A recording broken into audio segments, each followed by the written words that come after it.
স্বামী বিবেকানন্দের স্পর্শে যখন এসেছিলেন হেমচন্দ্র। চলুন আজকের পর্বে সেই হৃদয় কাঁপানো বাণী পড়ে শোনাই। স্বামীজি জীবনের একেবারে শেষ প্রান্তে পূর্ববঙ্গে গিয়েছিলেন। সেখানে তার সঙ্গে দেখা করতে আসেন সদ্য তরুণ হেমচন্দ্র ঘোষ, যিনি পরে বেঙ্গল ভলেন্টিয়ার্সের মতো সংগঠন গড়বেন, যেখান থেকে উঠে আসবেন বিনয়, বাদল, দীনেশরা।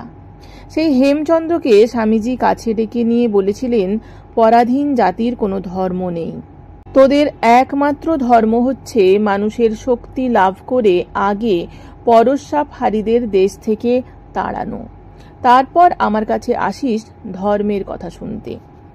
আর স্বামীজির আশীর্বাদ প্রাপ্ত হেমচন্দ্র ঘোষ বলেছেন, গান্ধীজির সঙ্গে যখন প্রথম দেখা হয় আমার, তখন দেখলাম সবাই তাকে প্রণাম করছেন, কিন্তু আমি করিনি।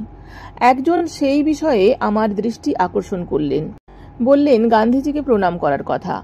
আমি বললাম, আমার এই দক্ষিণ হস্ত দিয়ে আমি স্বামী বিবেকানন্দের চরণ স্পর্শ করেছি, আমার এই দক্ষিণ হস্ত দিয়ে আর কারো পা আমি স্পর্শ করতে পারবো না। যে মস্তক স্বামী বিবেকানন্দের চরণতলে নত হয়েছে, সে মস্তক আর কোথাও নত হবে না। আমার মাথায়, পিঠে তার অগ্নিস্পর্শ এখনো লেগে রয়েছে। তিনি স্বামীজি সম্পর্কে আরও বলেছেন, ক্ষমা, অহিংসা সন্ন্যাসীর ধর্ম। স্বামী বিবেকানন্দ নিজে অহিংসা, ক্ষমার পরাকাষ্ঠা ছিলেন, কিন্তু তিনি তো সারা জাতটাকে গেরুয়া পড়ানোর জন্য আসেননি। স্বামীজি আমাদের বলেছিলেন, লুঠেরাদের মেরে ছিঁচে দিবি, এই হলো বীর বাণী, বীর ধর্ম। এইবার আরও শুনুন হেমচন্দ্রের কথা। কলকাতায় নিজের বাসভবনে যে কক্ষটিতে তিনি থাকতেন, সেখানে দেওয়ালে প্রলম্বিত উৎকৃষ্ট ফ্রেমে বাঁধানো শ্রী শ্রী মা সারদা দেবীর সুদৃশ্য ফটোগ্রাফ ঠিক তার মাথার উপরেই। কৌতূহলী এক জিজ্ঞাসার উত্তরে এই মানুষটি জানিয়েছিলেন, হ্যাঁ, মায়ের ছবি রেখেছি আমি, যদিও আমি মনে করি মায়ের স্বরূপ বোঝা খুবই কঠিন, কারণ স্বয়ং ঠাকুর তার সম্পর্কে বলেছেন, ওকে যে সে, ও আমার শক্তি, ওর শক্তির আলোতেই আমি শক্তিমান।